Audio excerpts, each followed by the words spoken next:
It came to Ghana in secret, but now it's gone.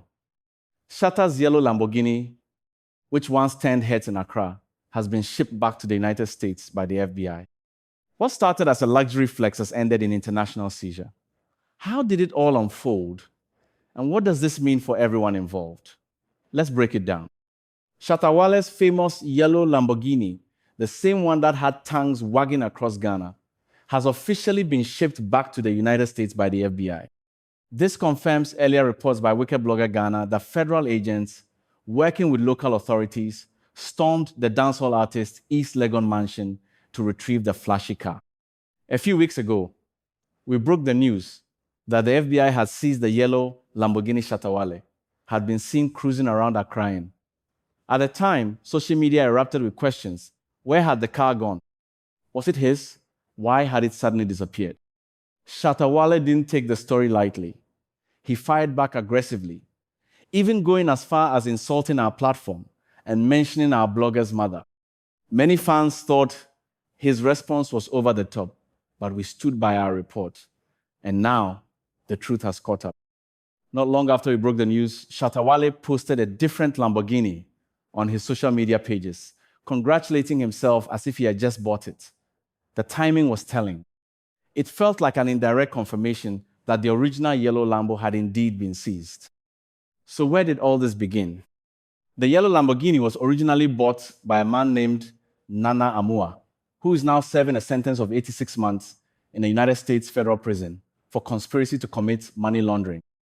According to official FBI documents, the vehicle was one of several luxury assets Amuah purchased using funds stolen through a complicated fraud network. Amuah didn't act alone. He worked alongside his co-conspirator, Shemeha MacDonald, to set up fake companies and forge identities to receive funds from victims in the US. The stolen millions were then used to buy exotic cars, designer watches, and real estate around the world. In 2023, just before his arrest, Amuah reportedly got wind that the FBI was closing in. Acting quickly, he arranged for the yellow Lamborghini to be smuggled out of the US and into Ghana, hoping it would stay off the radar while he figured out his next move. But the plan didn't work. According to sources within the FBI, 2 US nationals named Ben and Asamani, along with a former Ghanaian government official named Adubahin, intercepted the vehicle. Instead of turning it over to the authorities, they struck a private deal with Amuah. They agreed to buy the Lamborghini at a reduced price and register it under their luxury car rental business, Dream Enterprise Collections Limited. Amuah, who was drowning in legal fees and dealing with a personal tragedy, his sister had reportedly been shot and killed, accepted the deal. The Lamborghini was quietly added to Dream Enterprises' fleet of high-end vehicles in Ghana. When the FBI resumed the search for the missing car, they hit several roadblocks. Some Ghanaian officials denied any knowledge of the vehicle, and others allegedly gave misleading information. Still, the FBI didn't give up. They monitored social media activity, tracked vehicle identification numbers, and followed digital trails. That's when they noticed another yellow Lamborghini, this time belonging to businessman Don Roy's DNR. For a moment, investigators thought this might be the missing vehicle. But after a full inspection, they realized it wasn't the same car. However, Don Royce's Lamborghini turned out to be involved in a separate fraud case, which helped clear up a rumor that he had gifted it to Shatta Wale. That claim was false. Meanwhile, Adubahin and his team came up with a clever plan.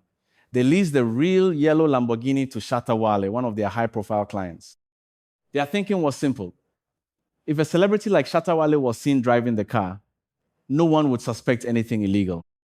And for a while, the plan worked.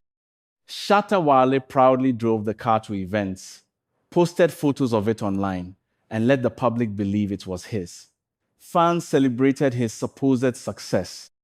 But behind the scenes, the FBI continued their quiet investigation. Everything unraveled during the court proceedings against Adubahin. Legal documents revealed that Dream Enterprise Collections Limited owned a fleet of exotic vehicles, including the infamous yellow Lamborghini, along with several Range Rovers, Cadillacs, and Maseratis. Thanks to a joint effort by Ghana's Economic and Organized Crime Office, the Office of the Special Prosecutor, and the National Intelligence Bureau, the Lamborghini was finally located and confirmed to be the missing car flagged by the FBI. It was seized and handed over to federal agents. Shatta Wale, who had been using the car extensively, was brought in for questioning. He wasn't charged, but was officially listed as a person of interest. Authorities said they might question him again as the case develops. In a surprising move, just days after the seizure, Shatta Wale posted online that he had bought a brand new Lamborghini. The timing raised eyebrows.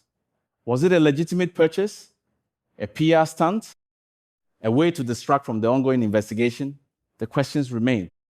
As for the yellow Lamborghini, it has been successfully shipped to Lexington, Kentucky, where the FBI plans to auction it. The money raised will go toward reimbursing victims of Nana Amuah's fraud. But this case is far from over. Sources close to the investigation say the FBI is still tracking down other individuals in Ghana who may be hiding additional assets connected to Amuah. Investigators believe he concealed more property and luxury items than what has been recovered so far. So while Shatta Wale may be enjoying his new Lamborghini, the story of the old one is still very much alive. And the trail it left behind could lead to even more revelations and arrests. For now, congratulations to Shatta Wale on his recent purchase. We hope this one is clean, without any legal baggage. So the Lamborghini is gone, the truth is out, and the investigation is far from over. Shatta Wale may have moved on, but the FBI hasn't. More arrests could follow, and more names might drop. Stay locked in right here on Wicked Blogger Ghana for the next chapter. Like, share, and subscribe because this rabbit hole just keeps getting deeper.